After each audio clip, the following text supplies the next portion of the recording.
Behind these doors is the beating heart of the New South Wales Police Force, which has rarely seen the ears of the thin blue line known as the Radio Operations Group. They allocate when, where and how resources are deployed when emergencies strike. Yeah, just a contact person at the station. They are a team of 70, but on any given day there are 10 operators here at once, looking after a third of the state. Final one is Channel W, which covers from Moss Vale out through to Wagga and up as far as Grenfell.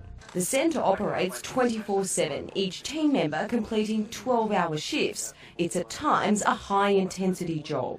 This system allows us to jump from areas from Wollongong to Deniliquin and Broken Hill very, very quickly.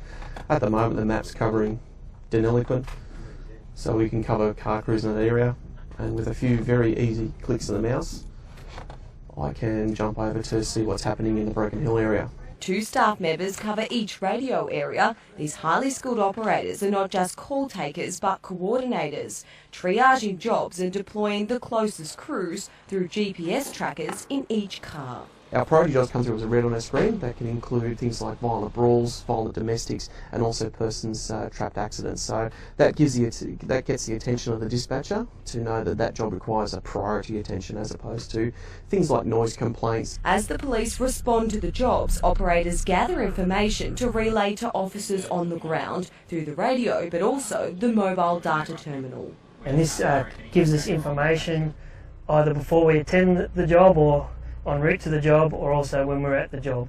And this is a useful tool. And we generally get a tone which indicates that the job's urgent. We also get on the screen, it flashes in red that we know. Information from where to go or who to speak to, and important intel including whether the person is known to authorities or owns a firearm. The background of where we're going, operational information and any intelligence or other information about the job is really crucial, and the mobile data terminal does give us extra resources from that. Technology has allowed communications to come a long way from the days of pen and paper in the 80s. Phone calls would come in, they'd be written on a card, and that card would be placed on a conveyor belt, and that conveyor belt would go down to an operator who would then pick up the card and broadcast the message over the radio. Now it's digitised, allowing radio channels to be split in 2 during major emergencies. One of the most testing times, bushfires. In New South Wales, when major emergencies hit,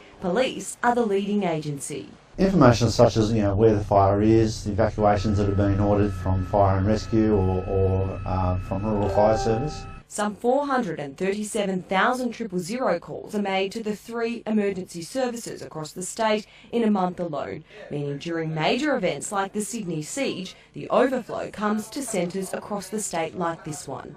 Where's the accident been at, ma'am? Yeah, we're in Wollongong? Coronel Street? Just give me a second, I'll bring that up on a map. The most frustrating, those that are unnecessary and potentially put lives at risk.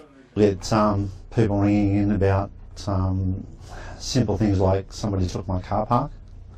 They're the sort of things that aren't a AAA call. It's not an emergency situation. Hefty penalties apply, including fines of over $30,000 and a 3-year jail term. Operators would prefer to help those who need it most and help the officers who help keep them safe.